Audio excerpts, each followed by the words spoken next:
Hello class, this is Chris, Catherine, and Angela with Group 11 for our media analysis of Ebola and immigrants.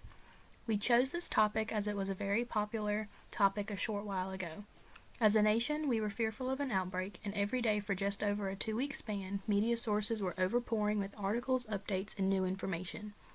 We focused our project on mainstream news stations and popular social sites like Facebook, Twitter, and YouTube. What is Ebola?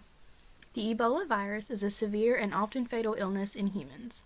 The virus is transmitted to humans from wild animals and spreads through the human population through human-to-human transmission of body fluids from infected persons. The average case fatality rate is around 50%. Fatality rates previously have varied from 25 to 90%.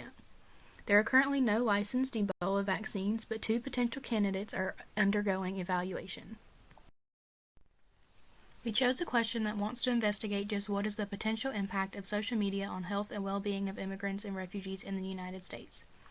And how has news coverage of the threat of Ebola disease from immigrants impacted the perceptions of those who use the social media? Social media in our culture holds an everyday impact in our lives. Most people spend hours on social sites, with the majority utilizing these sites for all news-related information. A large issue with this adaptation in our culture is the validity. Who is communicating the information? Where did it come from? Is it new? Is it true? How will this affect me, my family, or my community? From here, we as individuals assess how to adapt our lifestyles. Facebook has become one of the go-to spots for information to be delivered and received. Twitter has an impact as well, allowing for the information to be created on the spot, be it opinion-based or factual information. The YouTube platform is a great resource for video footage on topics. Blogs have a very interesting way of allowing the general public to discuss major topics like Ebola.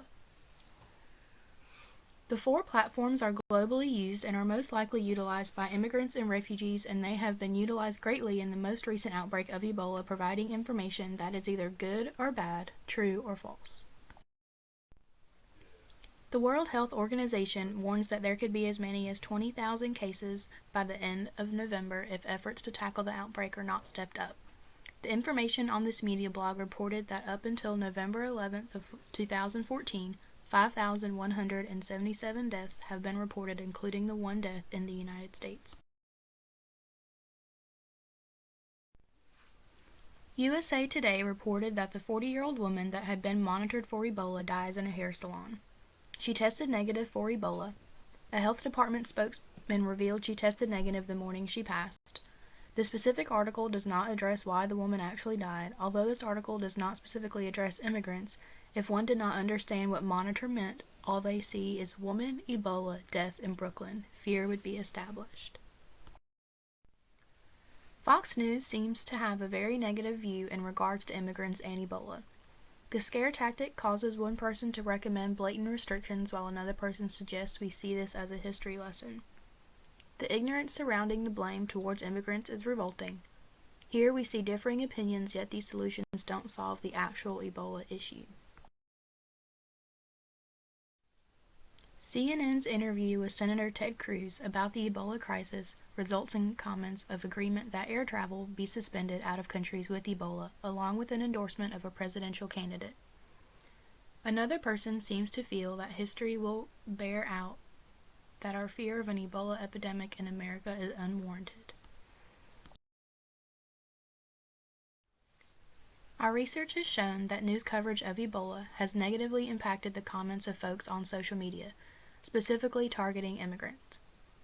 Published blogs provide information that can contain factual information. The keynote here is can.